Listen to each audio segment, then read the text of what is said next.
करना था वो सहकारिता। देखो ध्यान से सुनना, सहकारिता, सहकारिता को अंग्रेजी में क्या कहते हैं? कोऑपरेशन। क्या उसको बोलते हैं बाबू? कल नाबार्ड तक पढ़ लेते हैं, नाबार्ड के आगे आज हम लोग क्या शुरू कर रहे हैं? सहकारिता। अच्छा, सहकारिता का मतलब क्या होता है? थोड़ा सा तुमको मतलब बताए हैं। सहकारिता का शाब्दिक अर्थ होता है मिलजुल कर कार्य करना। मतलब सहकारिता एक ऐसा संगठन होता है बाबू जहां दो या दो से अधिक लोग आपस में मिल करके आर्थिक कार्य करते हो। इससे क्या फायदा होगा? इससे फायदा यह होगा बाबू कि जो गरीब या तो आर्थिक रूप से जो कमजोर वर्ग होंगे उनको ऋण उपलब्ध कराया जाएगा, उसको पैसा दिया जाएगा ताकि उसका जीवन स्तर क्या हो जाए? बेहतर हो जाए। मतलब यह ग्रामीण या छोटे स्तर पे कार्यक्रम चलाया जाता है, कोई बड़े स्तर पे नहीं। जैसे आरबीआई वगैरह देख रहे हैं ना, इतना बड़ा स्तर नहीं होता है। जब शुरुआती में इसको शुरू किया गया था एकदम छोटा स्तर पे कार्य करता था। तो एक काम करते, थोड़ा सा पहले परिभाषा लिखो फिर और आगे डिफाइन करते इसको। हेडिंग लगा पहले सहकारिता। सहकारिता कोऑपरेशन,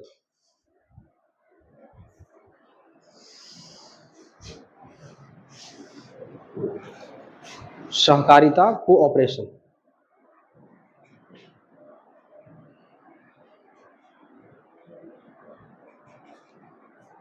हो गया? चलो इसमें पहले परिभाषा लिखो उसका। लिखिए, सहकारिता का शाब्दिक अर्थ, सहकारिता का शाब्दिक अर्थ मिलजुल कर एक साथ कार्य करना होता है।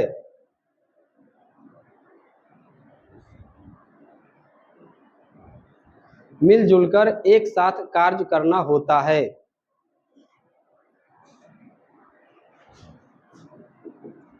करना होता है, फुल स्टॉप।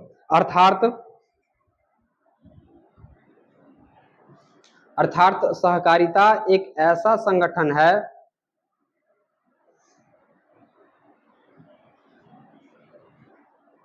अर्थात सहकारिता एक ऐसा संगठन है जहां दो या दो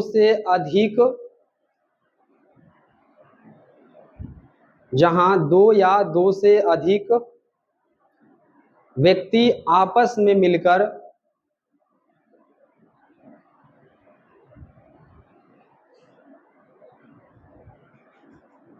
आर्थिक क्रियाकलाप करते हैं।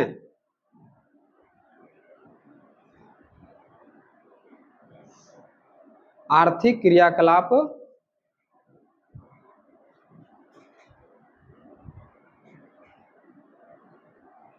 करते हैं, फुल स्टॉप। यह क्रियाकलाप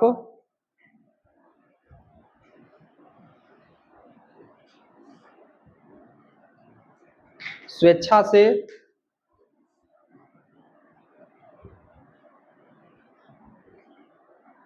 से समानता के आधार पर, इक्विलिटी, स्वेच्छा से, यह क्रियाकलाप स्वेच्छा से समानता के आधार पर किया जाता है।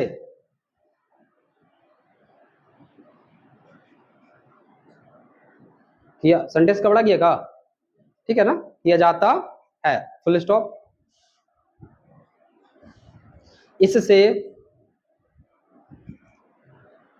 इससे आर्थिक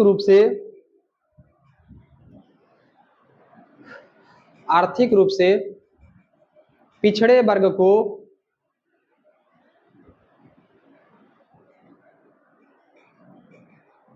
लाभ मिलता है।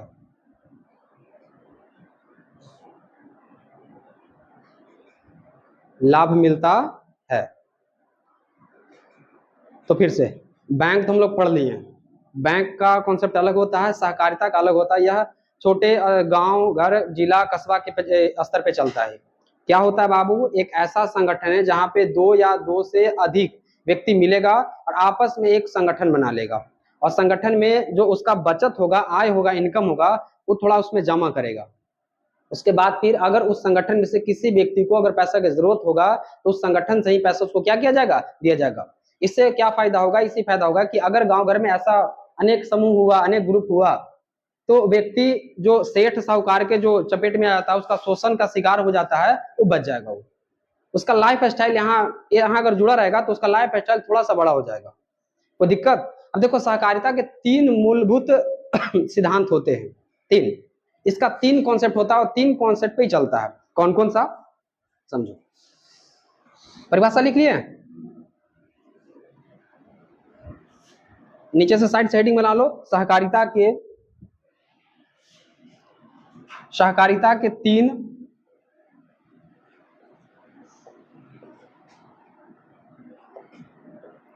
3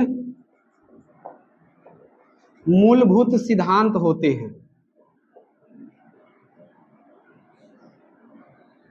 कौन कौन?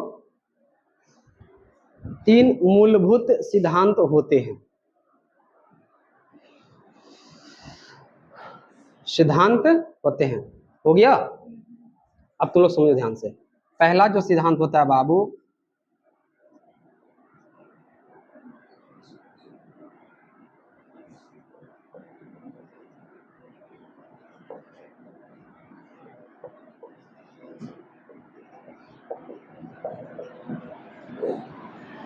सदस्यता की स्वतंत्रता। सदस्यता की स्वतंत्रता का मतलब क्या हो गया? मान के चलिए कि आपके गांव घर में कोई वैसा संगठन है, सहकारी संगठन है, जिसमें आपको कहा गया, इनवाइट किया गया कि आप भी इसमें ग्रुप में ऐड हो जाइए। तो देखो, कोई जरूरी नहीं है, आपको मन रहेगा तो उसमें ऐड हो सकते हैं, और अगर उसमें ऐड हो गए, आपको लगा कि ठीक ठाक नहीं है, तो वहां से जब चाहे जब मन करेगा वहां से क्या हो सकते हैं, बाहर निकल सकते हैं। इसी को क्या कहा जाता है? सदस्यता की स्वतंत्रता। तो सहकारी संगठन होते हैं, उसकी पहली जो खास विशेषता क्या है, पहला मूलभूत सिद्धांत क्या है कि आप मन में आएगा तो उसमें ज्वाइन करिए, और नहीं मन रहेगा तो वहां से क्या हो सकते हैं, बाहर हो सकते हैं। आई बात समझ में? कोई इसके ऊपर लगाम नहीं है। जैसे बैंक में खाता खुलवाते हैं तो लगाम होता कि नहीं होता, आप इतना पैसा जमा कीजिए, तमाम तरह के एक कागज ले वो कागज लिए, यहाँ वो सब कुछ नहीं है, कोई तनाव नहीं। रजिस्टर करवाइए, नाम लिखवाइए, आपका बस ज्वाइन कर गया। दूसरा, पहला क्या हो गया? सदस्यता की स्वतंत्रता। दूसरा, संचालन। भाई चलेगा कैसे? तो इसका जो संचालन होता है बाबू, वह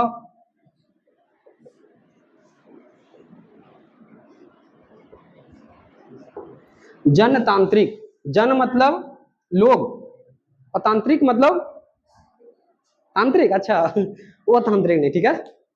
जैसे लोकतंत्र होता कि नहीं होता है, सिस्टम को कहते हैं, तांत्रिक का मतलब सिस्टम होता है, ठीक है। यहाँ पे आप लोग गलत जगह जा रहे हैं, ठीक है, वहां नहीं जाना है। तो इस संचालन किस होगा? इस संचालन होता है जनतांत्रिक तरीका से, मतलब सबके सहमति रहेगा कि भाई उसको पैसा दे कि नहीं दे, कितना ब्याज दर होना चाहिए। अगर इस पे सब व्यक्ति का राय होगा तब ये डिसीजन मतलब कि आगे बढ़ेगा, और नहीं डिसीजन आगे नहीं बढ़ेगा। तो कोई भी निर्णय लिया जाएगा बाबू, वह किस तरीका से लिया जाता है? जनतांत्रिक। ऐसा नहीं कि रेगुलेशन ऊपर से कोई नियम कानून आ गया वही नीचे से छाप दिया है, नहीं। सहकारिता के दूसरा मूलभूत सिद्धांत क्या कहता है कि यहाँ जो भी डिसीजन लिया जाएगा, किसको ग्रुप में ऐड करना नहीं ऐड करना है, किसको कितना पैसा देना नहीं देना है, ये कोई एक आदमी डिसाइड नहीं करेगा, ये पूरे ग्रुप में जो है उसमें वोटिंग होगा, उसमें मत देखा जाएगा, उसके बाद होगा। आई बात समझ में? वोटिंग का मतलब सबसे राय लिया जाएगा। और तीसरा, नैतिकता और सामाजिकता। तीसरा इसकी खास विशेषता क्या है, मूलभूत सिद्धांत क्या है कि यह बाबू नैतिक होता है, और यह कैसा होता है बाबू? सामाजिक होता है। अच्छा, नैतिक कोई बता सकता है नैतिक का मतलब क्या होता है? जैसे आप लोग अक्सर सुनते होंगे कि एक अच्छा इंसान बनो, सभ्य इंसान बनो। सभ्य का मतलब तो पढ़ा लिखा, अच्छा से स्टाइलिश तरीका से रहिए, जो दुनिया चल रहा है। लेकिन ये भी सुनते होंगे कि थोड़ा नैतिक आचरण को अपनाइए, अच्छा व्यवहार अपनाइए। ये नैतिक का मतलब क्या होता है? एनीबॉडी, कोई भी प्रकाश डालना चाहते हैं तो डाल सकते हैं। बोला टोर्चे नहीं लाए हैं तो प्रकाश डाल ही देते हैं। सुनो ध्यान से, नैतिक का मतलब क्या होता है, एक एग्जांपल से तुमको समझाते हैं नैतिक का मतलब। ऐसे मान के चलो कि आप सड़क पे जा रहे हैं, ठीक है, सड़क पे जा रहे हैं। अब आपको दूर से दिखाई दे रहा है कि आगे एक पत्थर है, ईंटा है छोटा सा। अब उस ईंट में एक आदमी ठोकर खाते हुए देख लिया आप, आदमी ठोकर खाया, भाई घूर के देखा भी कि क्या था, कौन था ये, देखा कि ईंट था, इग्नोर करके निकल गया।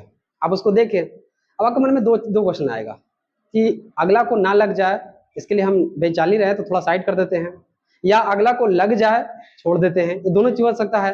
कोई थोड़ा आगे जाकर के रुक जाते हैं, कोई ऐसा होता है कि जानबूझ करके बैठ जाएगा, अच्छा हम फंसे हैं तो उसको भी देखते कितना मजा आता है ऐसे।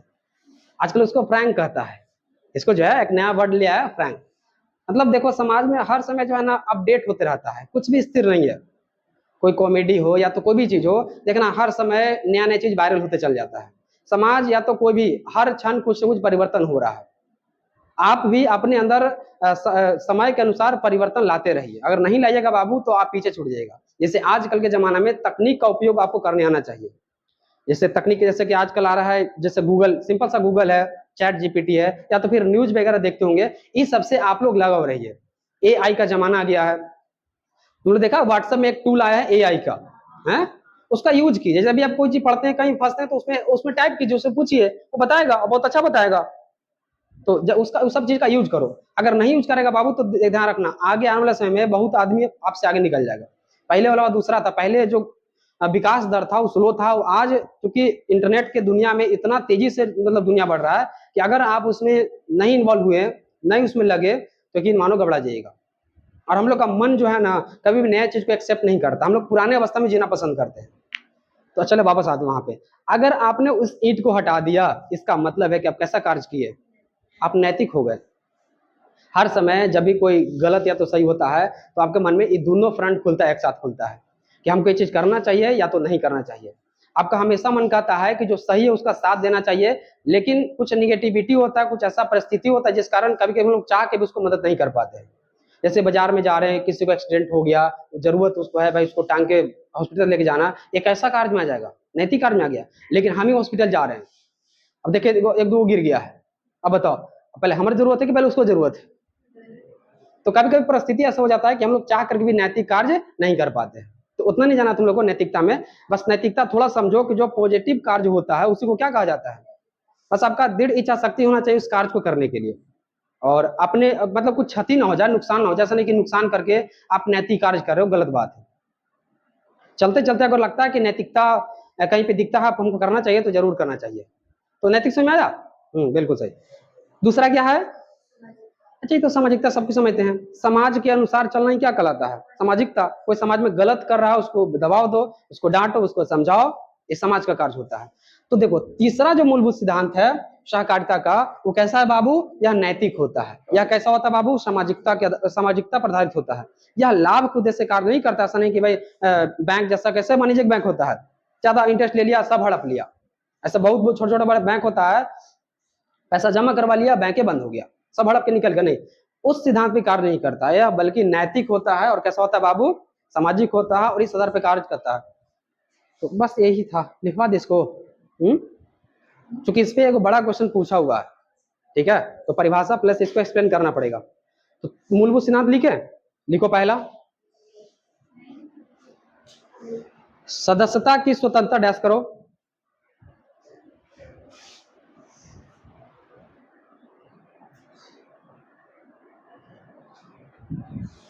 सदस्यता की स्वतंत्रता, हाँ डैश कीजिए, लिखिए। सहकारी संगठनों में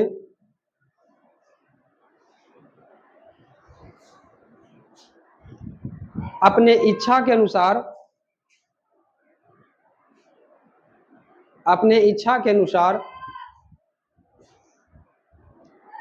सदस्यता ग्रहण अपनी इच्छा के अनुसार सदस्यता ग्रहण करने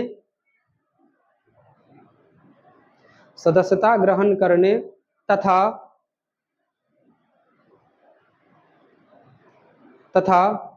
सदस्यता त्यागने की आजादी होती है। आजादी होती है। हो गया। नेक्स्ट लिखो दूसरा, संचालन।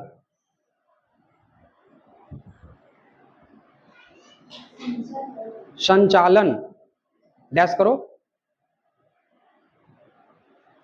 रेगुलेट कैसे ही चलेगा से लिखे, संचालन डैश कीजिए, लिखिए।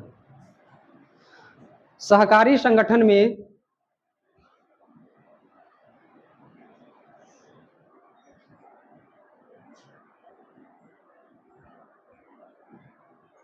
सहकारी संगठन में लिखें निर्णय, निर्णय डिसीजन, सहकारी संगठन में निर्णय जनतांत्रिक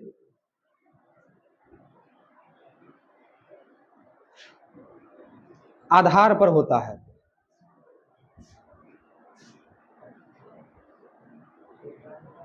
आधार पर होता है, फुल स्टॉप। अर्थात यहां निर्णय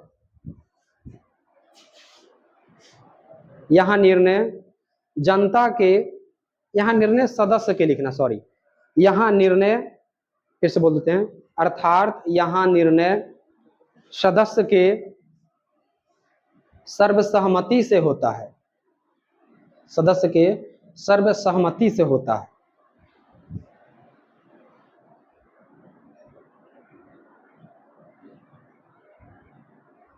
हो गया। चलो तीसरा लिखो, नैतिकता एवं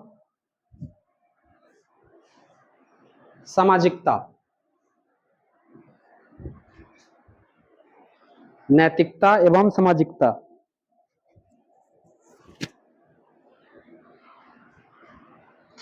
डैश करो इसमें, नैतिकता एवं सामाजिकता लिखिए। यह संगठन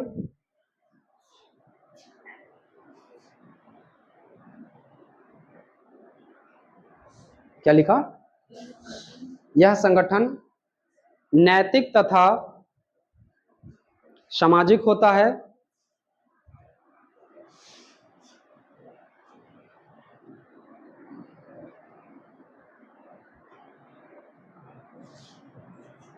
अर्थात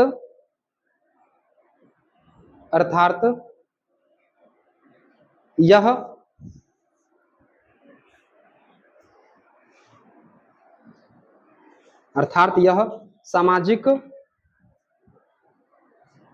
कार्य करता है, सामाजिक कार्य करता है। यह लाभ के उद्देश्य से, यह लाभ के उद्देश्य से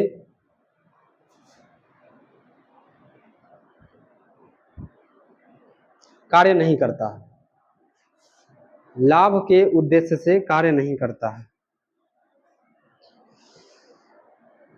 यह लाभ के उद्देश्य से कार्य नहीं करता है। हो गया। तो अगर ऐसा क्वेश्चन आएगा कि सहकारिता से आप क्या समझते हैं, इसके मूलभूत सिद्धांतों पे चर्चा करें, तो क्या इसका चर्चा कर दीजिएगा, यही तो बताना होगा, सिंपल। तो बस यही था आपका क्या, सहकारिता। अच्छा जरा देख लेते हैं बाबू कि भारत में सहकारिता का विकास कैसे हुआ है, इसको जरा समझने का प्रयास करते हैं। इसको मिटा देना। अच्छा एक छोटा सा काम करो, तो अभी जहां पे तुम लिखा दोनों पॉइंट, पहला और दूसरा, उसमें लिखा गया क्या, सहकारी संगठन लिखा गया ना। तो देखो तुम कंफ्यूज कर जाएगा कि सहकारी बैंक भी पढ़ा दिए, सहकारी यहाँ पे संगठन भी करें, वहां पे सहकारी को हटा दो, खाली यह संगठन लिख दो, क्योंकि इसका नाम सहकारिता है, कोऑपरेशन। तो केवल सहकारी जो लिखे हैं, पहला पॉइंट लिखे थे, दूसरा पॉइंट वहां पे सहकारी जो आप लिखे, वहां पे यह संगठन खाली कर दो। सहकारी संगठन था, उसको यह संगठन कर देना है।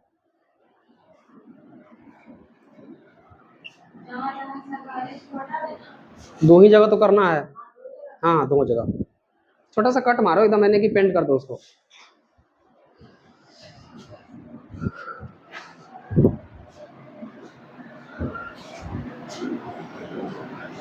हेडिंग लगाओ, भारत में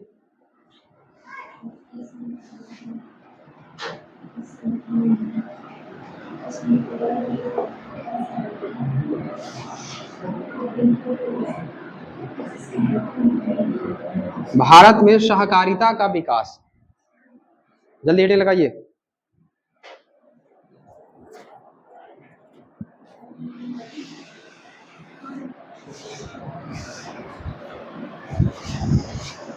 भारत में सहकारिता का विकास।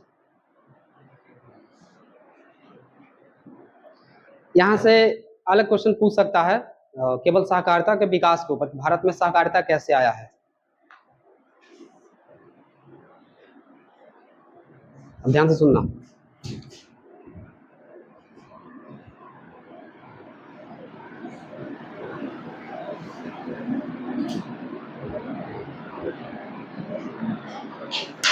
देखो, भारत में जो छोटे किसान थे, छोटे जो मतलब कि आर्थिक रूप से गरीब था, और ये कहानी बताएंगे तुम लोग को ब्रिटिश काल से ही, अभी नहीं है, आज़ादी के बाद से नहीं, उस समय से ही तुमको पढ़ना पड़ेगा, तब तुमको समझ में आएगा कि भारत में सहकारिता जो आज हम लोग को दिख रहा है वो इतना मतलब आगे कैसे आ गया से। इसलिए ध्यान से सुनना, ये काफी कॉन्सेप्ट है, यहाँ से ऑब्जेक्टिव भी निकल सकता है और 2 नंबर पूछ सकता है और बड़ा मार्क्स से पूछ सकता है। तो सबसे शुरुआती दौर में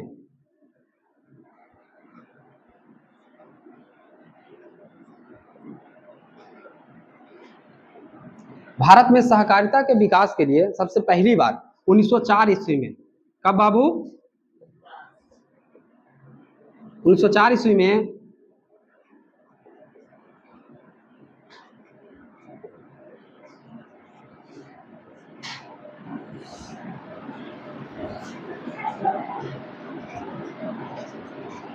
एक कानून पारित किया गया ब्रिटिश सरकार द्वारा, क्योंकि हम लोग अंग्रेजी हुकूमत के गुलाम थे, तो अंग्रेजी हुकूमत को लगा कि भारत में सहकारिता जैसा कुछ चीज होना चाहिए, तो उसके दिमाग में आया और वो अपने संसद में जो है, ब्रिटेन के संसद में एक भारत के लिए सहकारिता के उद्देश्य से एक नियम बनाया, उसका नाम क्या पड़ा, 1904 ईस्वी का सहकारिता शाख समिति विधान उसका नाम पड़ा। अब जैसे इसको भारत में लागू किया, कुछ समय तक लागू रहा बाबू, फिर थोड़ा सा और आगे समय बढ़ा और इसको अपडेट करने के लिए 1912 ईस्वी में, कब बाबू, 1912 ईस्वी में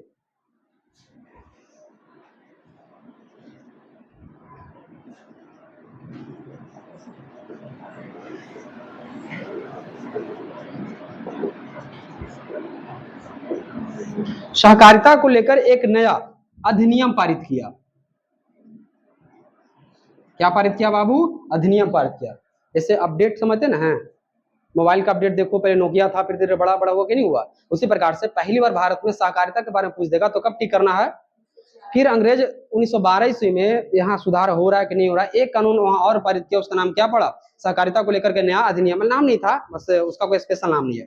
फिर थोड़ा और समय आगे बढ़ा, 1914 आ गया, 1914 ईस्वी में एक समिति बनाया और उस समिति का जो हेड था उसका नाम था मैकलेगन समिति। क्या नाम था उसका बाबू, मैकलेगन समिति कहीं कहीं लिखता है, मैकलेगन समिति। इसको एक ड्यूटी दिया गया कि आप जाइए भारत में चेक कीजिए कि सहकारिता कैसे काम कर रहा है, या काम कर रहा है कि नहीं काम कर रहा है, इसको लेकर के आपका ड्यूटी है कि आप जाकर रिपोर्ट तैयार कीजिए और फिर हमको आगे बताइए। ये रिपोर्ट तैयार किया और ब्रिटिश सरकार को बताया भी कि भाई सहकारिता ठीक ठाक से काम कर रहा है, और कुछ सुझाव भी दिया कि इसमें अपडेट करने की जरूरत है। ये घटना कब की है, 1914 के। फिर जब अपडेट करने की बारी आया तो भारत में एक अधिनियम आया था बाबू 1919 ईस्वी में।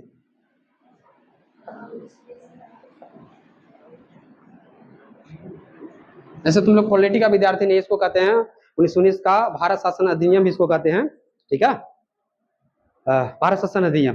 पॉलिटी पढ़ते तो वहां पे तुमको ऐसे चीज बताया जाएगा, जो पॉलिटिकल साइंस पढ़ाएंगे ना वहां बताएंगे 1919 का अधिनियम, इतिहास में बताए हैं, चलो ठीक है।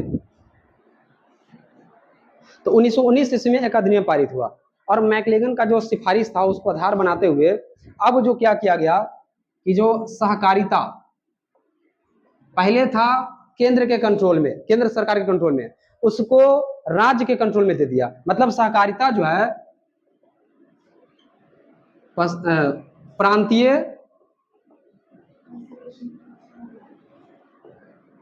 अरे तुम लोग केवल सुनो ध्यान से,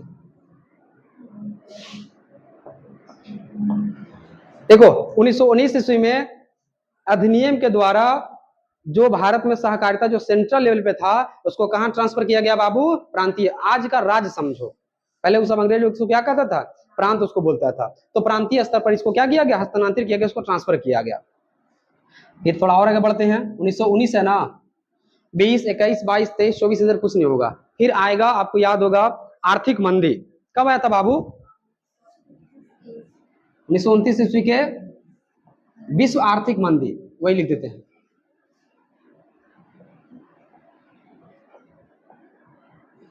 विश्व आर्थिक मंदी, ये तो सबको दिमाग हिला दिया था। अमेरिका सबसे ज्यादा हिला और अमेरिका के चलते बाकी सब देश हिला।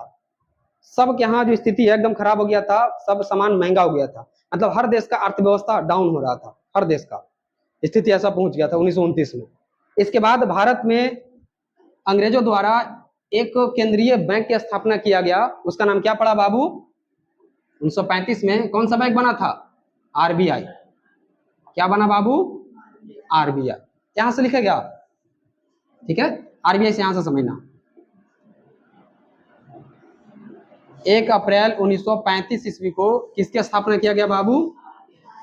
रिजर्व बैंक ऑफ इंडिया की स्थापना किया गया, इसकी स्थापना किया गया। अभी एगो जब जैसे स्थापना हुआ तो इसका एक एगो अलग ब्रांच बना, उसका नाम पड़ा कृषि साख समिति। कृषि साख समिति, जिसको आप किस नाम से पुकारते हैं? नाबार्ड। भूल गए का? सबको पैसा कौन दे रहा था? यही दे रहा था ना। इसका एक ब्रांच खुला, आरबीआई के एक अलग ब्रांच बना कि भाई भारत में कृषि, छोटा बड़ा जो उद्यमी है, सहकारिता है, उस सबको लेकर के तुमको कार्य करना है। उसका नाम क्या था बाबू? कृषि साख समिति का गठन किया गया। और कृषि साख संगठन में उसका पूरा नाम क्या है? नाबार्ड। इसका कोई फुल फॉर्म बता सकता है बच्चा? बताओ तो। एन फॉर क्या होगा? नेशनल, सही है। ए फॉर क्या होगा? एग्रीकल्चर। तो अच्छा, एन ए का मतलब, अच्छा एन ए का मतलब नेशनल, हाँ, बैंक फॉर रूरल डेवलपमेंट, यही था ना? अच्छा कोई बात, चलो ठीक है, आगे बढ़े। ये बना, अब देखो याद करो, ये तो आया बाबू, तो ये आने के बाद जितना छोटा बड़ा जो चल रहा था उसको थोड़ा बड़ा बना दिया। बड़ा बनाने का मतलब क्या हो गया? भूमि विकास बैंक के नाम सुने हैं? ग्रामीण क्षेत्रीय बैंक के नाम सुने हैं? और 3 को बताए थे सहकारी क्षेत्र के बैंक, याद करो। एक क्या था? एससीबी, दूसरा क्या था? डीसीसीबी, और तीसरा क्या था? पीए, केंद्रीय, जिला, और ये राज्य सब था। यही बताया गया था ना? यही 3 को तो था। पिछला क्लास अगर नहीं पढ़े तो भी दिक्कत होगा। अब पिछला क्लास क्लियर है तो यही 3 को, और भारत में यही 3 को सहकारी समिति कामों करता है, यही 3 को बैंक भी होता है। हाँ अभी भी, बिल्कुल अभी भी। तो इसके बाद तो कहानी तुमको वहां से जुड़ ही जाएगा।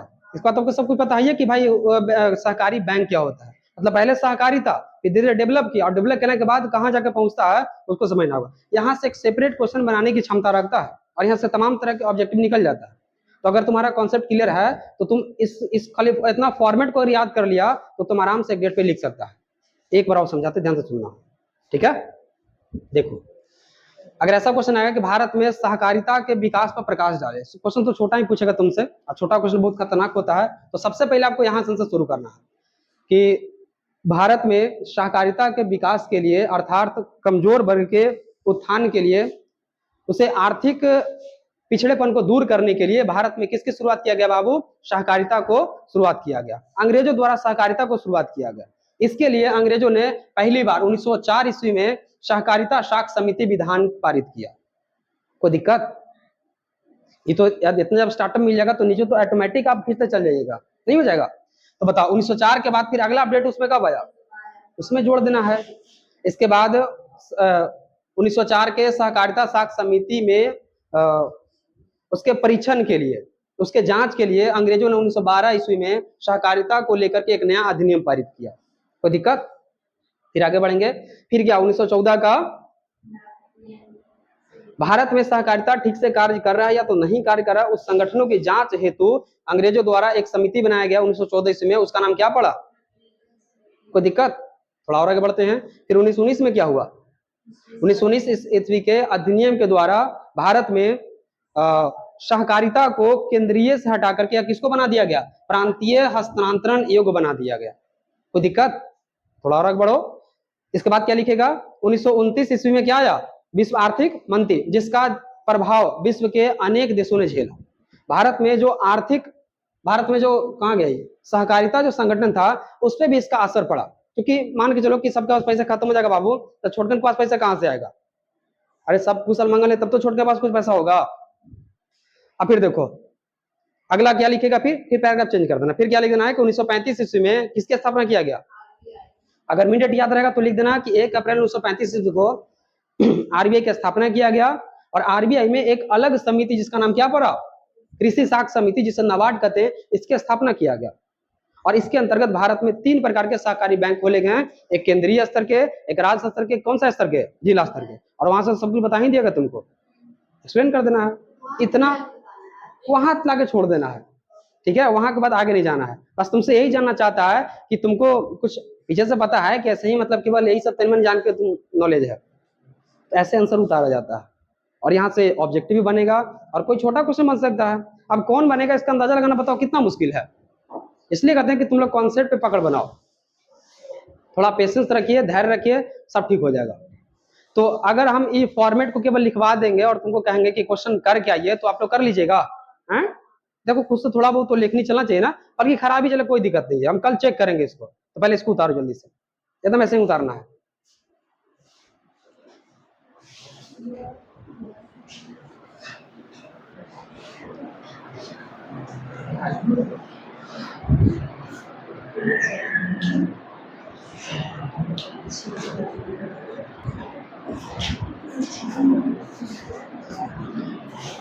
और इसको समझाना पड़ेगा, समझा गया ना। इस पे क्वेश्चन कर लीजिएगा ना। आज लास्ट में क्वेश्चन देंगे तुम लोग को, अभी तो इतना पढ़ाए हैं, इधर कुछ टॉपिक का छूट गया, आज क्वेश्चन सोच रहे हैं देने के लिए। चलो सहकारिता आपका हो गया। अच्छा बिहार को कैसे फायदा हुआ है बाबू, आपके बुक में को टॉपिक होगा कि बिहार राज्य को जो है इसको से किस प्रकार से फायदा हुआ है। तो बिहार के बारे में वही बता देना है कि बिहार आर्थिक रूप से पिछड़ा हुआ है, यहाँ के साक्षरता दर बहुत ही कम है। और ई सबसे खास करके नाबार्ड से बिहार में, या तो ग्रामीण जो बैंक है क्षेत्रीय बैंक, उससे बिहार में बहुत से उद्यमी को, जो छोटा छोटा उद्यमी था, छोटा छोटा फैक्ट्री लगाया था, उसको बहुत पैसा दिया गया है और उद्यम को बढ़ावा दिया गया है। कोई दिक्कत। तो बिहार को लेकर तो पहले भी पढ़ा दिए, आर्थिक पिछड़ापन, 2-3 टॉपिक पढ़ा दिए हैं।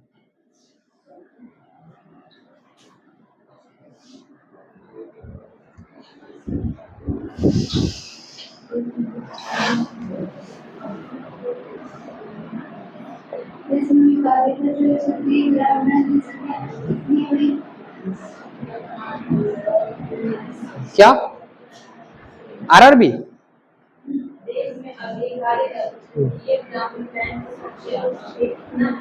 43 लिखवाए नहीं तुम लोग को, तो सरकार इसको 28 करना चाहती है, एक राज्य एक आरआरबी। शुरुआती में लगभग 196 प्लस था।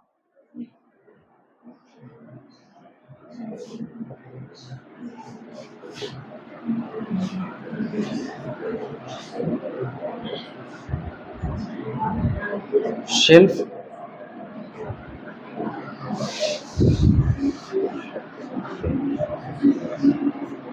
हेडिंग लगाओ,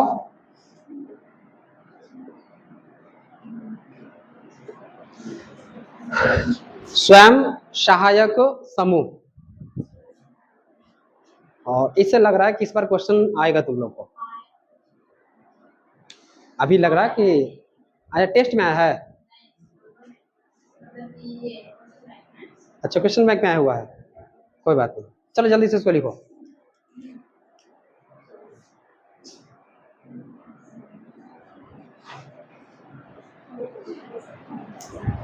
हो गया, क्या हुआ, आराम है ना, पूछताछ हो नहीं रहा है क्या। वही बच्चा से पूछेंगे जिसमें हमको शक होगा, जिसमें हमको शक लगेगा उसी से पूछेंगे, ठीक है। चलो देखो क्या है बाबू, SHG स्वयं सहायक समूह। देखो अभी गांव घर में भी देख रहे हैं कि वो समूह वाला चल रहा सिस्टम चल रहा है ना, बस बस वही है, उसी वाली समझना है। और चूंकि आपके आसपास दिख रहा है तो क्वेश्चन तो बनना तो लाजमी है, क्वेश्चन तो अगर पूछेगा ही, क्योंकि आपके आसपास उस तरह की चीज चल रहा है, आपको पता नहीं है, इसका मतलब है कि आप एक जागरूक इंसान नहीं है, तो आप देश के क्या काम आइएगा। आप अगर कहीं सर्विस में जाएंगे भी तो आप बोझ बन के रह जाएंगे नहीं। तो चलो हमारा काम है कि तुमको सब कुछ बताया जाए, देखो क्या होता है।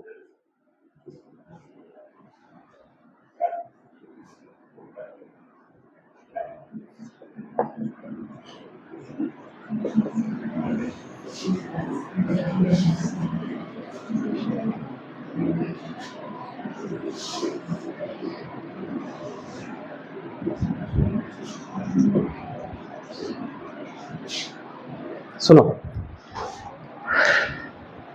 15 से 20 व्यक्तियों का, खासकर इसमें महिला ज्यादा रहती है, 15 से 20 गो महिलाओं का एक ग्रुप होता है। किस प्रकार ग्रुप होता है बाबू? स्वैच्छिक और संस्थागत होता है। स्वैच्छिक गलत लिखने का, ठीक है। स्वैच्छिक और कैसा होता है? संस्थागत। स्वैच्छिक मतलब वही दिमाग लगाना है, मन में आएगा तो एंट्री करेंगे, मन में आएगा तो वहां से कहाँ हो जाएंगे? डिलीट, बाहर हो जाएंगे वहां से, कोई दिक्कत? इस प्रकार का एक संस्था होता है। तब तुम लग रहा हो कि तो दोनों बात बराबर है। सही बात है, दोनों में अंतर नहीं होता है, लेकिन थोड़ा सा ही बढ़ के काम करता है। क्या बढ़ के काम करता है? कि इसमें जितना आदमी रहेगा ना, वो अपना उसका जो बचत होगा, बचत समझाए थे ना, उसका जो बचत होगा इसमें ऐड करेगा। मतलब एक निश्चित राशि को इसमें पर मंथ जमा करता है। प्लस अगर उस ग्रुप का बचत बढ़िया है और बैंक से कनेक्ट रहता है, बैंक से कनेक्ट है, तो बैंक में उस आधार पर साख बन जाता है, और साख के आधार पर उस ग्रुप को लघु यानी छोटा छोटा ऋण मिलता है। 50,000 का, 60,000 का, 1 लाख, ऐसे बैंक से उसको क्या मिल जाता है? ऋण मिल जाता है। डिपेंड करता है कि उस समूह का परफॉर्मेंस कैसा है। उस समूह में सब ऐसा भी होता है कि सब मतलब कि लोने लेकर बैठल है, कोई जमा नहीं कर रहा है, मतलब पैसा जितना पर मंथ देना वो कोई दे नहीं रहा, तो क्या लगता है उस समूह को छोटा बड़ा ऋण मिलेगा? नहीं मिलेगा। तो ऋण के आधार पर क्या करता है कि वहां समूह के जो सदस्य होंगे उसको आर्थिक हितों की पूर्ति करता है, और उसका जीवन स्तर क्या होता है? बेहतर होता है। इससे क्या फायदा होता है? इससे बहुत फायदा है। इससे पहला फायदा यह है बाबू कि जो व्यक्ति सेठ, साहूकार, व्यापारी के यहाँ जाकर के अपना 50,000 1 लाख के लिए शोषणगारी झेलना पड़ता था, यहाँ बच जाएगा। क्योंकि यहाँ पे टैक्स का दर भी क्या होता है? बहुत कम होता है।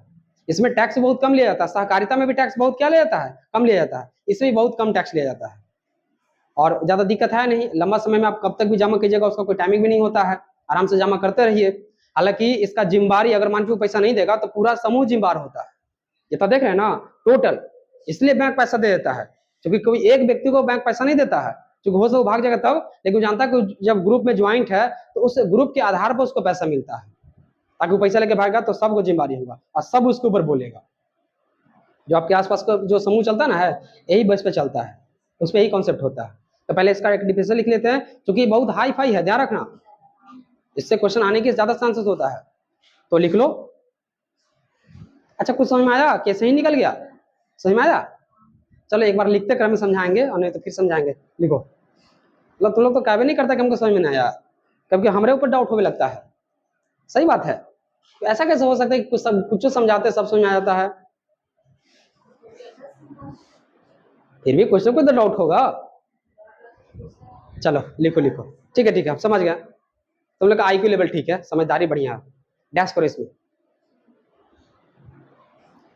क्या है बाबू? स्वयं सहायक समूह। डैश किए इसमें, लिखिए। इसमें 15 से 20 व्यक्तियों, ब्रैकेट में महिला लिख लेना, खासकर महिला।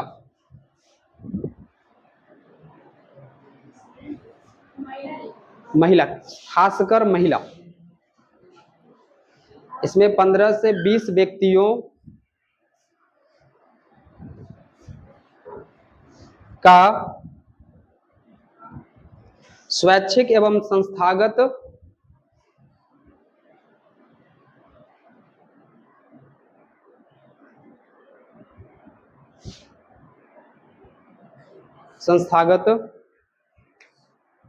समूह होता है, समूह होता है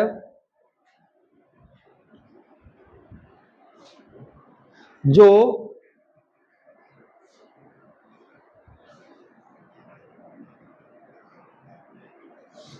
नहीं, सॉरी, जिसमें लिखो, जिसमें शामिल सदस्य, जिसमें शामिल सदस्य अपने बचत, जिसमें शामिल सदस्य अपने बचत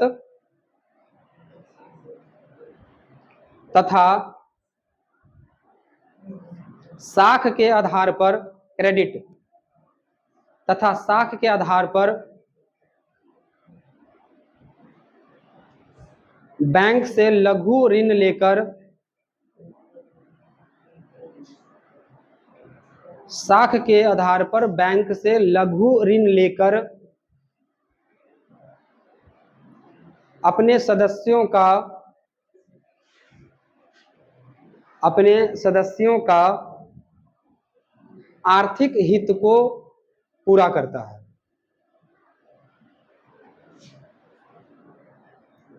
आर्थिक हित को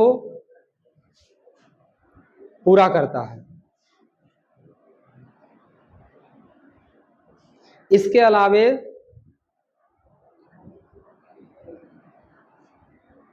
समूह के द्वारा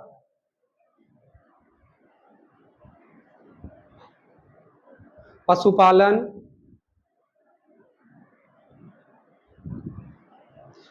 अन्य व्यवसाय के लिए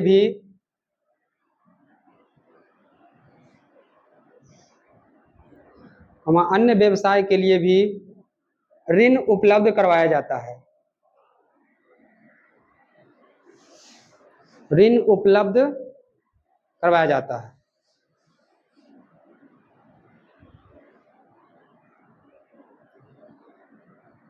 चलो ये तो डिफिनेशन हो गया। चलो इसका लाभ बताओ, लिखो लाभ। नंबर 1,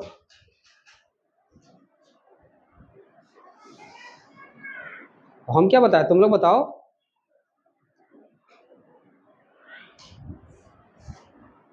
पहला लिखो,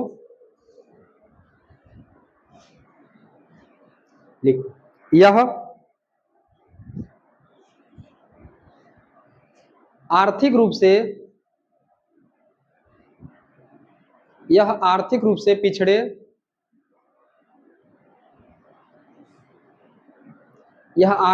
पिछड़े वर्ग के लोगों को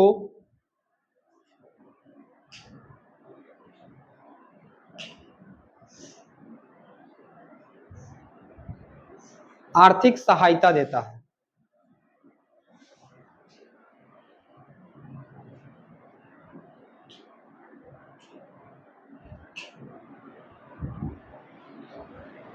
दूसरा,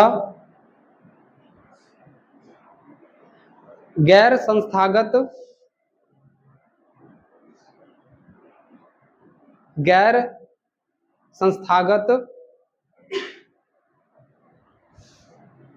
जैसे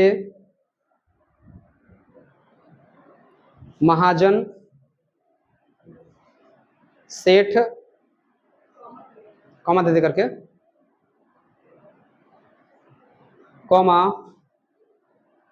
व्यापारी,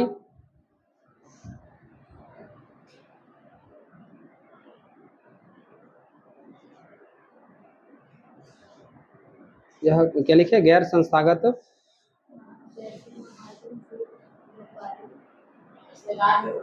रिश्तेदार भी होगा, के शोषण से बचाता है।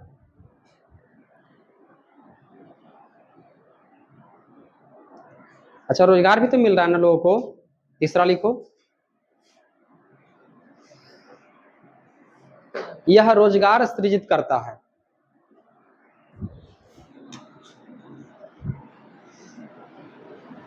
यह रोजगार सृजित करता है।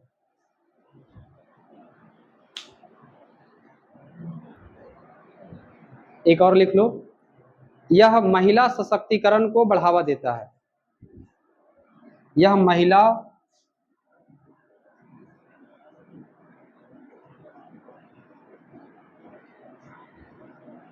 सशक्तिकरण को बढ़ावा देता है।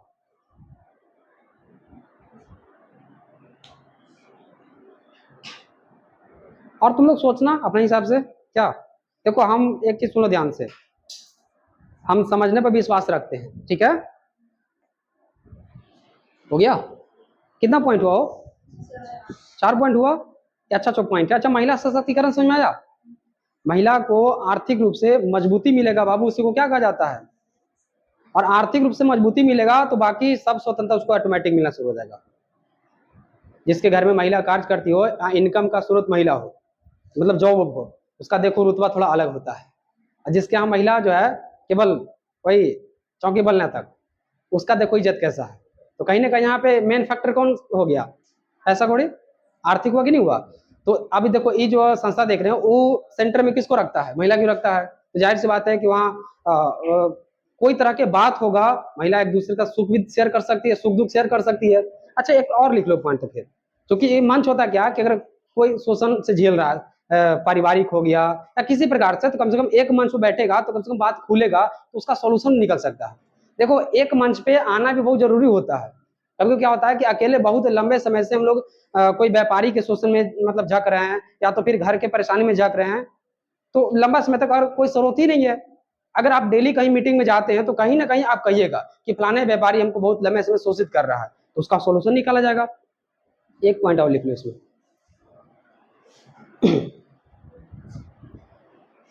लिखिए यह महिलाओं के शोषण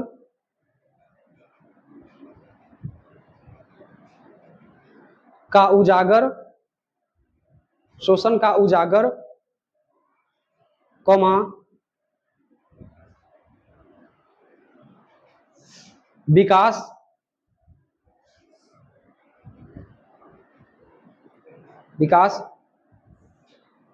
का सामूहिक मंच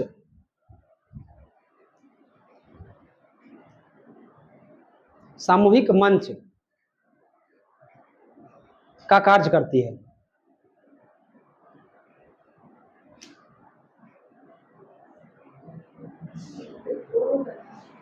को महिलाओं को होगा, हाँ महिलाओं को होगा।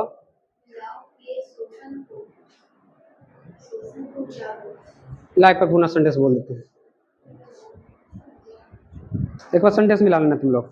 यह महिलाओं के शोषण को उजागर विकास का सामूहिक मंच का कार्य करता है। हाँ ठीक तो है। अच्छा यहाँ पे शोषण को ये तुम करे थे, चलो ठीक हो गया। चलो और भी पॉजिटिव होगा तो बात उसमें ऐड करना है। तो अगर मान के चलो कि आपसे ऐसा क्वेश्चन आ जाएगा कि बताइए स्वयं सहायक समूह क्या है, तो बता दीजिएगा। पहले उसका डिफिनेशन देना है, उसका लाभ बता देना है, उद्देश्य भी कह देगा तो यही उद्देश्य भी होता है। मतलब ये सब लाभ ही उसका क्या होता है, टारगेट होता है, उसका उद्देश्य होता है महिला सशक्तिकरण को बढ़ावा देना। जब उद्देश्य आ जाएगा तो तुमको वहां पे हर लाइन में ऐसा जोड़ना है कि लगे कि भाई टारगेट जैसा बात हो रहा है, महिलाओं के सशक्तिकरण को बढ़ावा देने के लिए, वहां पे के लिए ऑप्शन आ जाएगा। वहां पे भारत में SHG लिख दी, समझ में आ जाएगा।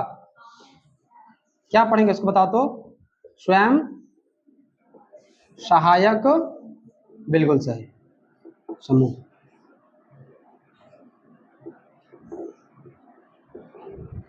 का क्या पढ़ लेते हम लोग बाबू, विकास, छोटा सा है। जिस प्रकार से उसको हम लोग देखे थे ना सहकारिता को, उस प्रकार से यहाँ भी देख लेते हैं कि भाई भारत में आखिरकार जो स्वयं सहायक समूह है वो किस प्रकार से डेवलप किया। और इसका डेवलपमेंट में आपको ब्रिटिश काल में नहीं जाना पड़ेगा। 1980 के अंतिम दशक में जो है इसका शुरुआत सरकार कर दिया था, इसको मतलब कि संज्ञान में ले लिया था। जो समूह वाला सिस्टम चलता है 1900, हाँ बिल्कुल भारत सरकार द्वारा। जब क्या नहीं, ब्रिटिश काल में महिला को स्वतंत्रता कहाँ था, महिला को तो बातें छोड़ दीजिए, पुरुष के लिए था। जो तुम सरकार का बताया गया था ना, वो पुरुष डिमांड करता था, महिला के लिए नहीं था।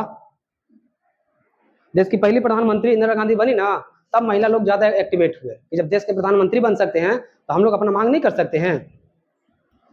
तो बहुत चलो देखो,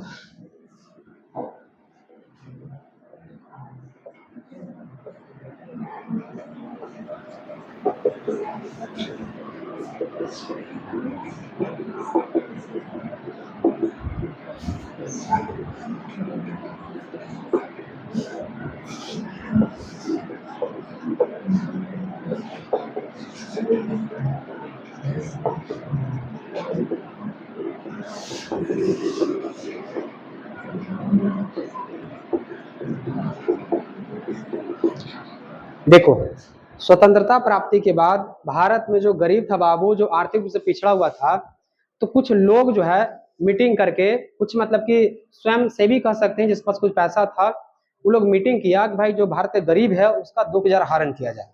मतलब तुमको समझा रहे हैं कि SSG का कॉन्सेप्ट कहाँ से आया भारत में।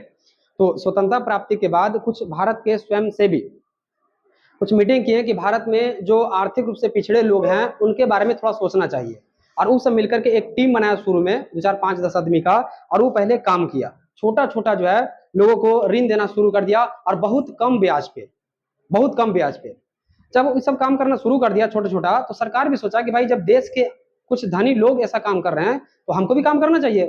तो सरकार इसको संज्ञान में कब से लिया, ये बात समझ में आ रहा है तुम लोग को?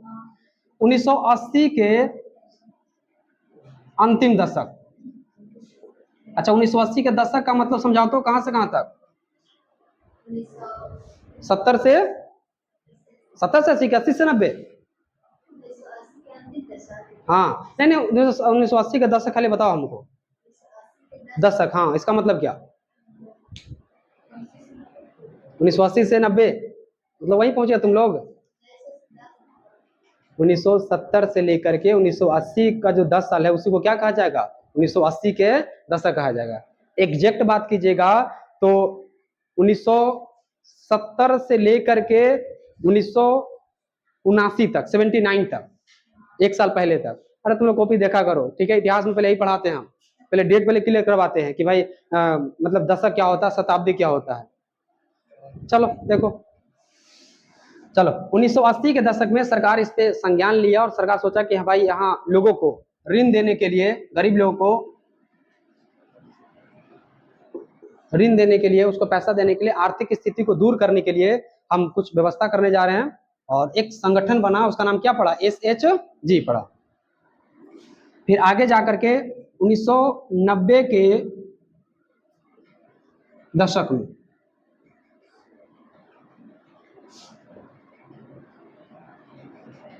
हम यहाँ पे लिख देते हैं 1980 के दशक का मतलब क्या? 1988 89, सॉरी 77 78,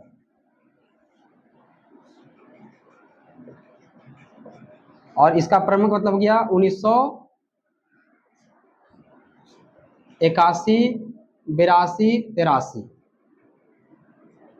ठीक है, कोई दिक्कत है किसी को? चलो एक बार और इसको समझो, ठीक है? देखो सुनो ध्यान से। भारत में SHG मतलब स्वयं सहायक समूह कैसे आया? इसके लिए सबसे पहले जो स्वतंत्रता प्राप्ति के बाद जो कुछ भारत में जो स्वयं सेवी थे, जिसके पास कुछ पैसा था, वो बहुत कम पैसा पर भारत के लोगों को क्या देना शुरू किए बाबू? ऋण देना शुरू किए, ताकि उसका लाइफ स्टाइल थोड़ा सा क्या हो सके, बेहतर हो सके। और ये छोटे स्तर पर किया गया था, ग्रामीण स्तर पर किया गया था। कुछ उद्योगपति द्वारा, कुछ जो पैसा कौड़ी वाला आदमी थे वही थे। सरकार देखा कि भाई जब देश के नागरिक इस तरीका से काम कर रहे हैं तो हमको भी काम करना चाहिए। सरकार 1980 के अंतिम दशक, 1980 के अंतिम दशक है का मतलब है कि 1977 78 79, इसको कौन सा टाइम कहेंगे? 1980 के अंतिम दशक। सरकार ऋण के लिए, गरीब लोगों के ऋण के लिए या अन्य प्रकार के कृषि के क्षेत्र में लोन देने का प्रावधान करना शुरू किया। उसके बाद सरकार पूरे तरीका से एक्टिवेट कब हुआ? 1990 से, 1990 के प्रारंभिक दशक से। प्रारंभिक दशक का मतलब क्या हो गया? 1981 82 83। और ये सरकार कंट्रोल दिया नाबार्ड को। किसको कंट्रोल दिया बाबू? नाबार्ड को। नाबार्ड समझ रहे हैं ना? वही नाबार्ड जो भी हम लोग पढ़े थे, जो कृषि क्षेत्र में बाकी चीज में जो है वो वित्त दे रहा था। नाबार्ड इसको संज्ञान में लिया 1990 से, और तब के बाद तो फिर बहुत तेजी से चल रहा है। और आज तो ऐसा हो गया है कि देखो जितना जो समूह वाला है सब कहीं ना कहीं अटैच होता है, और उसका सबका नियामक तुम्हें कौन मिलेगा? नाबार्ड ही मिलेगा। मैं तो वहां से रिलेट हो रहा है। इसको 3 4 में लपेट देना, इसको उतना नहीं है लेकिन हाँ थोड़ा इंपॉर्टेंट है। तो इसको भी तुम लोग लिख ही लाना है, ठीक है? केवल खाली एक लाइन लिखवाएंगे। हेडिंग दे दिया वाला, नीचे से लिखो। तो इसमें थोड़ा सा हम लिखवा देते हैं। हेडिंग दे दिया ना, नीचे से लिखो। जो हेडिंग नहीं दिया है पहले जल्दी से हेडिंग दे दो।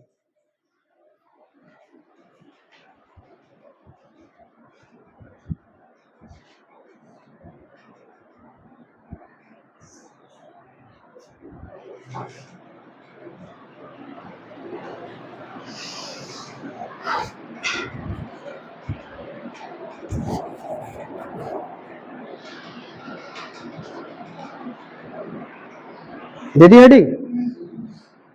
चलो लिखो, लिखिए, भारत में स्वतंत्रता प्राप्ति के बाद, भारत में स्वतंत्रता प्राप्ति के बाद कुछ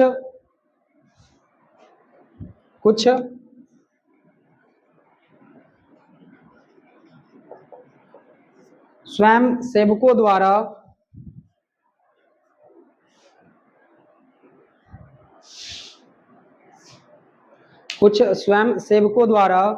बहुत कम ब्याज तथा साख के आधार पर लिखना, बहुत कम ब्याज तथा साख के आधार पर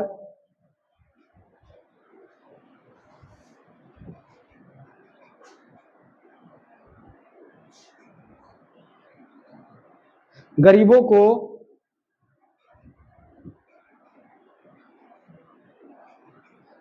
को ऋण उपलब्ध करवाया गया,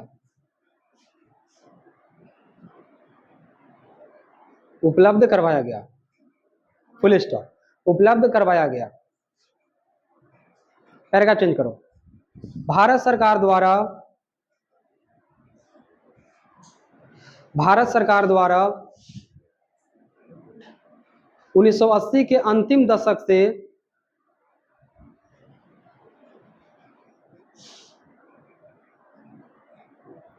भारतीय लघु किसान, लघु मतलब छोटे किसान,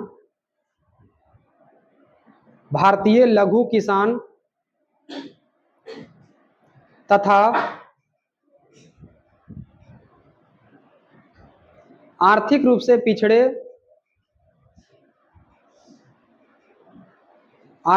पिछड़े वर्ग के लिए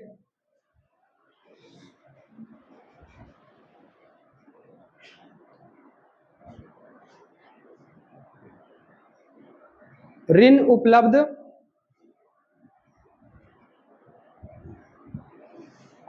कराने को लेकर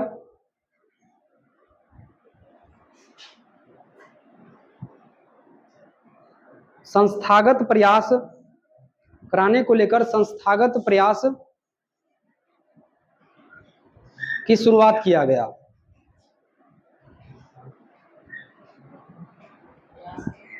संस्थागत प्रयास, क्या लिखे? संस्थागत प्रयास से शुरुआत किया गया। घबरा गया क्या? चलो लिखो आगे,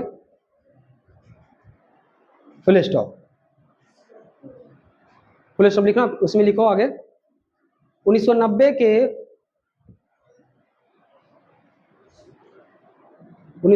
के प्रारंभिक दशक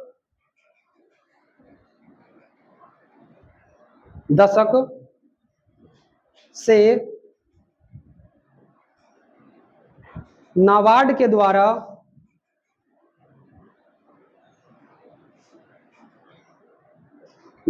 द्वारा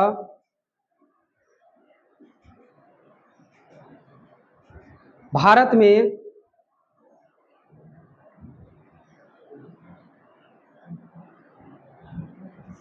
क्या लिखा? भारत में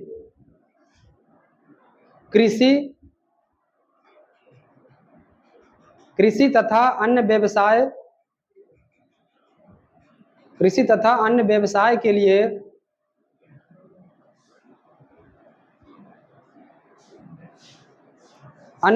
के लिए ऋण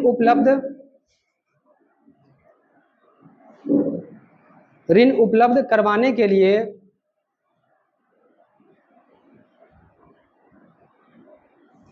कार्य किया गया।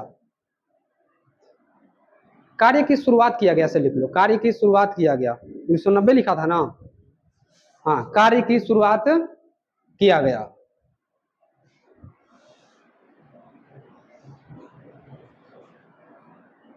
हो गया? बस, और क्या था? विकास था ना?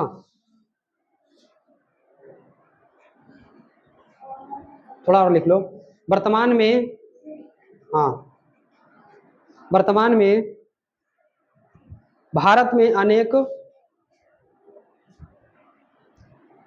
स्वयं सहायक समूह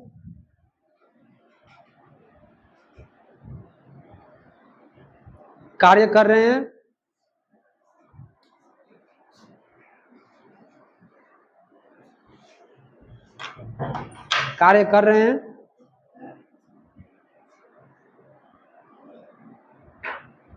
तथा उसका विकास निरंतर जारी है, तथा उसका विकास निरंतर जारी है। बस बस इतना बात बता दीजिएगा, बहुत है। हो गया? अब तो फुल मार्क्स मिलेगा। अगर मान के चलो कि एसएसजी पर क्वेश्चन आ जाएगा तो ये सब बात बता देना है, ठीक है। उसका विकास कैसे हुआ, परिभाषा बता देना है, पहले परिभाषा बताना है, फिर उसका विकास बताना है, और तब क्या लिखना है लास्ट में, लाभ लिखना है, ठीक है। मतलब थर्ड में लाभ लिखना है। एक टॉपिक और पढ़ते हैं। तुम लोग का क्या बस जाना है? चलो ठीक है, पढ़ दो फिर। आज इसको खत्म करते हैं क्या? छोटा छोटा टॉपिक है, हेडिंग लगाओ लगाओ, लघु वित्तीय संस्थाएं। लघु नहीं, सूक्ष्म लिखो, सूक्ष्म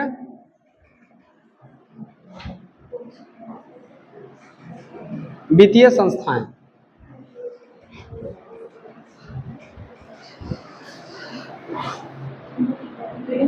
हाँ, हेडिंग लगाइए।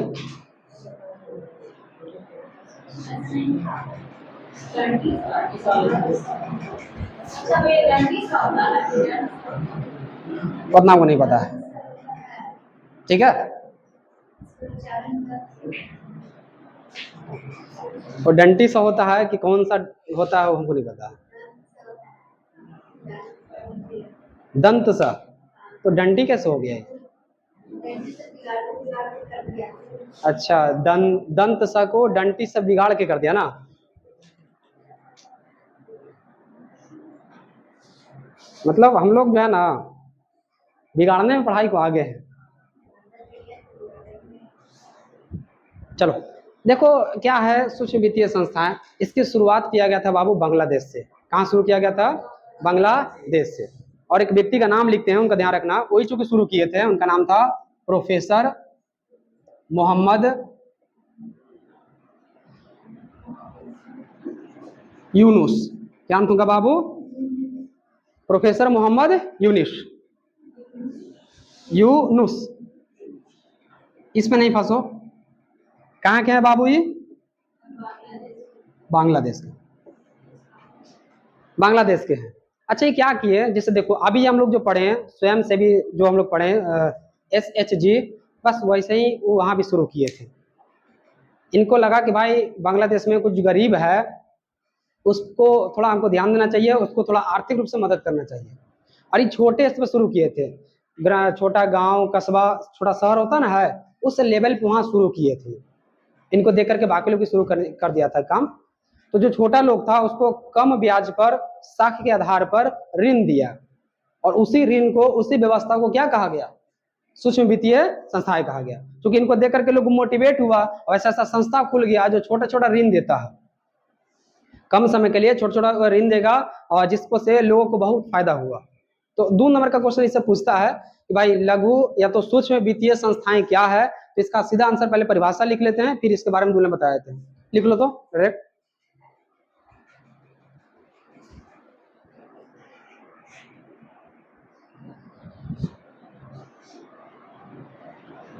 सूक्ष्म वित्तीय संस्थाएं, पहले परिभाषा लिखो।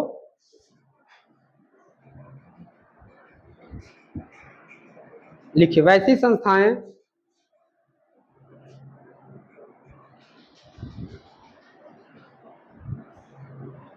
जो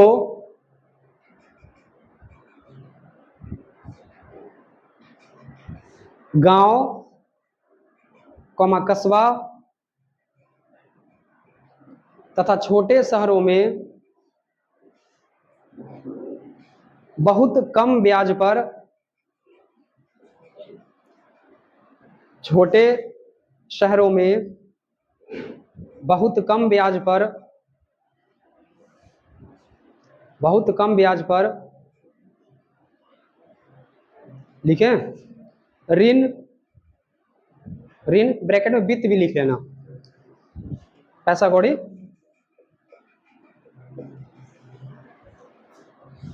ऋण उपलब्ध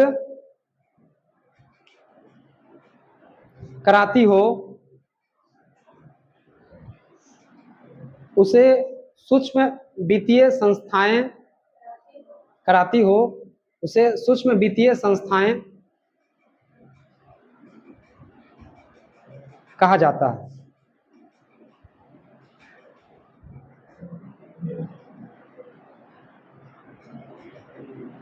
पैराग्राफ चेंज करना, लिखिए इसकी शुरुआत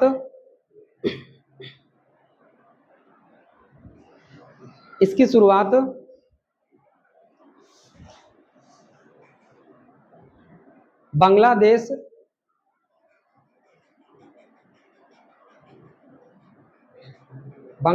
के एक स्वयं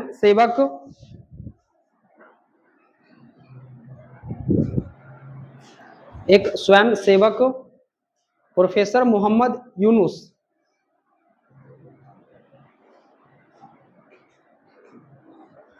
द्वारा किया गया, प्रोफेसर मोहम्मद यूनुस द्वारा किया गया।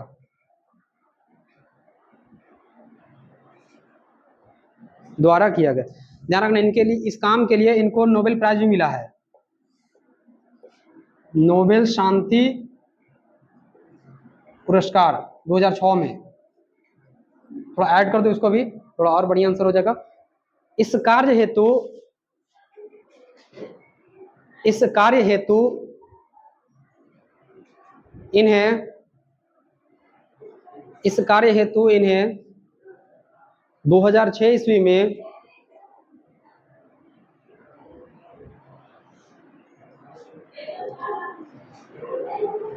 नोबेल शांति पुरस्कार, एक मिनट रुको, क्या लिखे हैं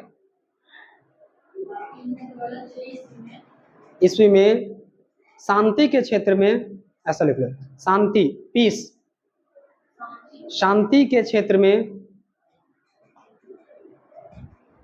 नोबेल पुरस्कार भी दिया गया है।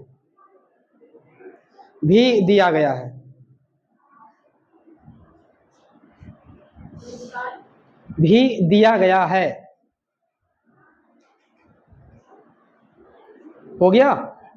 एक छोटा मार्क्स का क्वेश्चन आता 2 नंबर का, बता दीजिएगा, एक बार समझा देते हैं।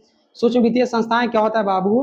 तो वैसी संस्थाएं जो छोटे शहर, कस्बा, गांव, यहाँ पे वित्त उपलब्ध करवा रहा है, पैसा कौड़ी उपलब्ध करवा रहा है। अच्छा, पैसा कौड़ी किसको उपलब्ध करवाएगा? आर्थिक रूप से कमजोर वर्ग को। तो उस प्रकार के संस्था को क्या नाम दिया जाता है? इसकी शुरुआत कौन किए थे? इसकी शुरुआत किस देश में किया गया था? तो देश भी पूछ सकता, ऑब्जेक्टिव कैसे भी आ सकता है। जितना भी सूक्ष्म प्रकार का आएगा क्वेश्चन, उसका जनक पूछ देगा तो किसको टिक करना है, ठीक है। अब एक और आ गया तुम लोग को, ऑब्जेक्टिव रह गया जो स्थापना से है कि कौन सा बैंक कब बना है, वही रह गया ना। अच्छा, मतलब तुम लोग याद आएगा, उसको करवा दें, खत्म कर देते चैप्टर को। ऋण की जगह वित्त बोल सकते हैं, हाँ। तुम जहां भी ऋण लिखना वहां ब्रैकेट में वित्त का प्रयोग कर सकते हैं, कोई दिक्कत नहीं है।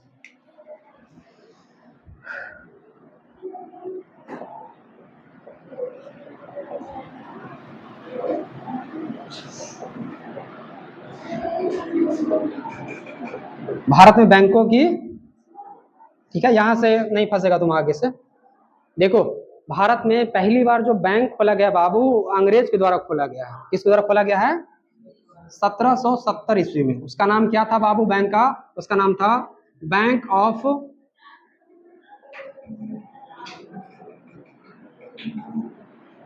ध्यान रखना, हिंदुस्तान। क्या नाम था उसका?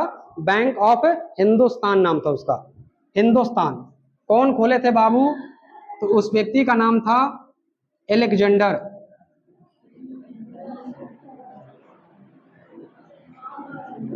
And company. क्या? हाँ, वो सब वैसे ही रखता है। एलेक्जेंडर एंड कंपनी, एलेक्जेंडर नाम था और कुछ इसका साथी भी थे। उसके बाद फिर 1881 ईस्वी में, चूंकि ये अंग्रेज द्वारा खोला गया है, 1881 ईस्वी में भारतीय द्वारा जो बैंक खोला गया था उसका नाम था Awadh commercial bank. Awadh commercial, commercial को हिंदी में क्या कहते हो? वाणिज्य। क्या इसको बोलते हैं? इसलिए कहते हैं तुम लोग इंग्लिश पर फोकस करो। ये भारत द्वारा जो है, भारतीय द्वारा खोला गया पहला बैंक था। उसका नाम क्या था? अवध कॉमर्शियल बैंक, वाणिज्यिक बैंक था। यह सीमित देयता पर आधारित था कि ज्यादा पैसा हम नहीं लेंगे, उतने पर लेंगे जितना हम चुका सकते हैं। ये सीमित देयता पर आधारित था। इसके बाद अगला जो बैंक खुला भारत में,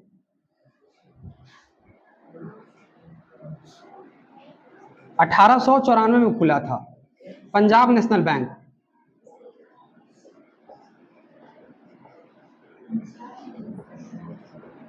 पीएनबी शॉर्ट में कहते हैं ना। इसका मुख्यालय नई दिल्ली है। इसका जो मुख्यालय है वो नई दिल्ली है, हेडक्वार्टर इसका नई दिल्ली है। अभी भी काम करता है, मतलब अब पीएनबी नहीं है। जब तुम्हारा खाता पीएनबी नहीं है तो बहुत बड़ा बैंक है। चलो आगे देखो, सुनो ध्यान से। उसके बाद फिर 1908 ईस्वी में, कब बाबू? नाम सुना बैंक ऑफ बड़ौदा का?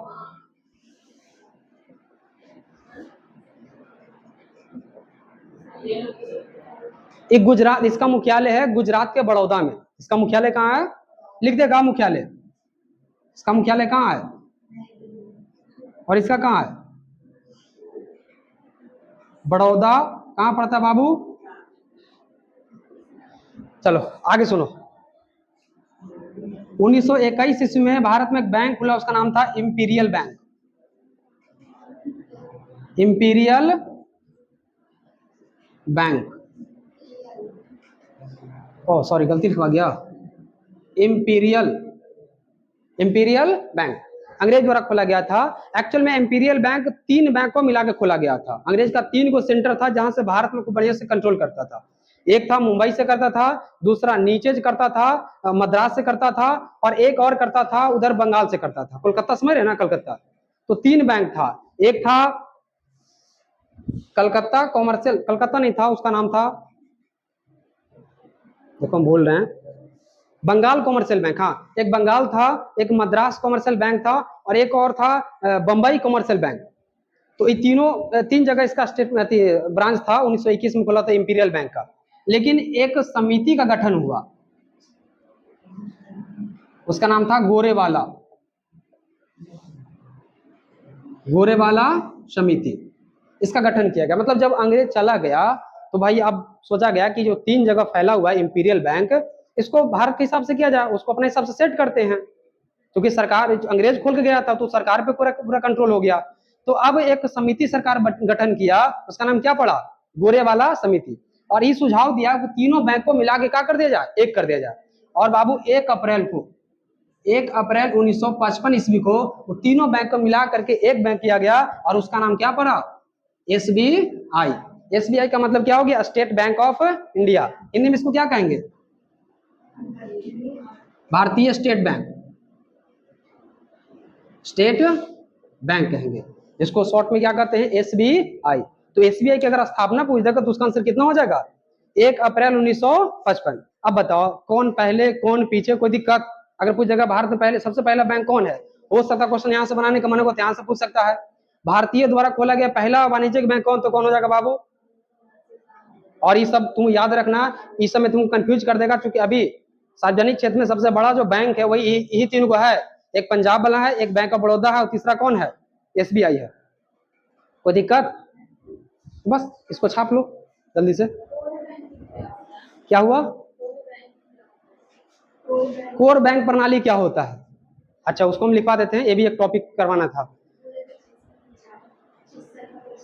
अच्छा को परिभाषा खाली सुन लो, इसका कोर बैंकिंग प्रणाली क्या होता है। देखो, जब बैंक से कोई व्यक्ति बिना विलंब किए अपने बैंक से दूसरे बैंक में दूसरे खाता में पैसा ट्रांसफर करता है, तो इस प्रणाली को क्या कहा जाता है?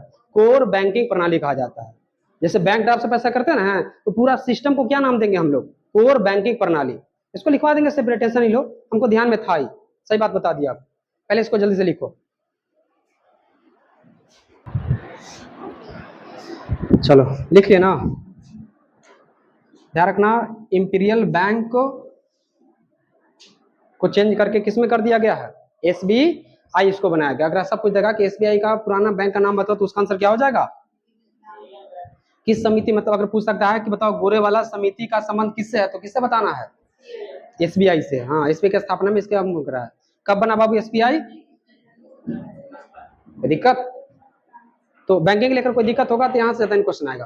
हेडिंग लगाओ कोर बैंकिंग प्रणाली, साइड हेडिंग लगाइए।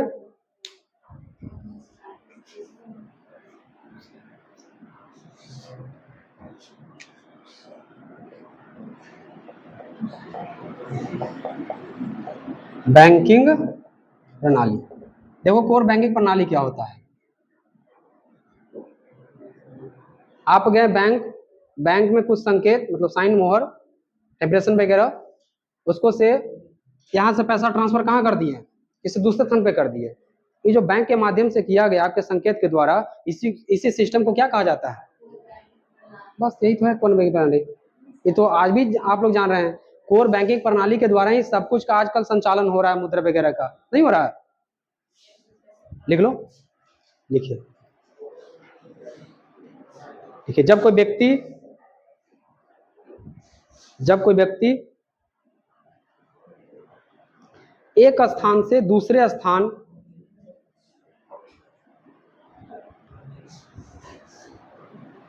जब कोई व्यक्ति एक स्थान से दूसरे स्थान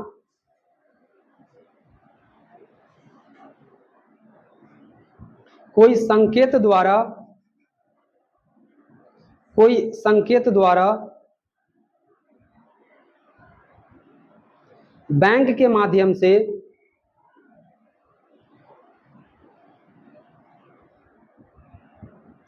अपना पैसा भेजता है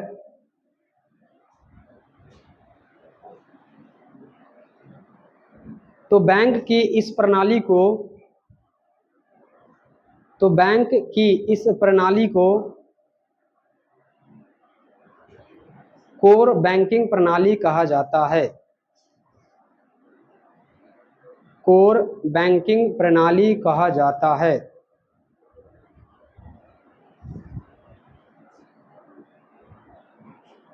इसको रट जाना है, एक नोट पॉइंट देके लिखो।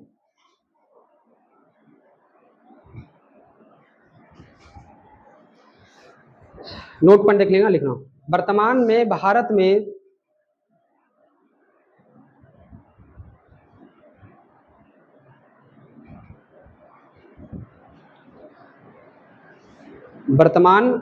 भारत में सार्वजनिक क्षेत्र के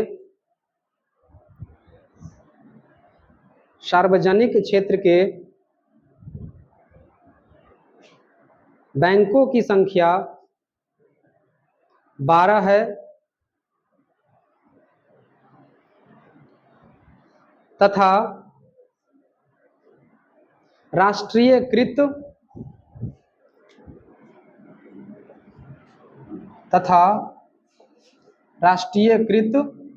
बैंकों की संख्या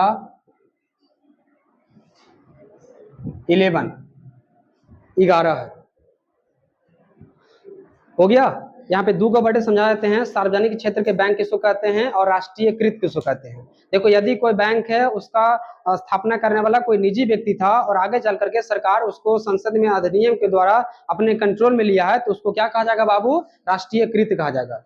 जबकि एसबीआई के साथ ऐसा नहीं है, मतलब बाकी बैंक ऑफ बड़ौदा वगैरह जितना देख रहे हैं उसका राष्ट्रीयकरण किया गया है, उसको क्या कहा जाता है, राष्ट्रीयकृत बोला जाता है। इसके संग 11 है। लेकिन एसबीआई की बात कीजिएगा तो देखो अंग्रेज को स्थापित किया है, उसमें कोई भारत के पर्सनल व्यक्ति का अधिकार था नहीं, लेकिन फिर भी इस समिति के सिफारिश पर भारत सरकार उसको अपने अंदर लिया कि नहीं लिया, अर्थात तो भारत की संपत्ति हो गया कि नहीं हो गया। तो इसको राष्ट्रीयकृत नहीं कहा जाता है, लेकिन इसको सार्वजनिक में तो रखेंगे ना, सरकार तो इसको कंट्रोल कर रहा है। बस यही तो था, कोई दिक्कत क्या,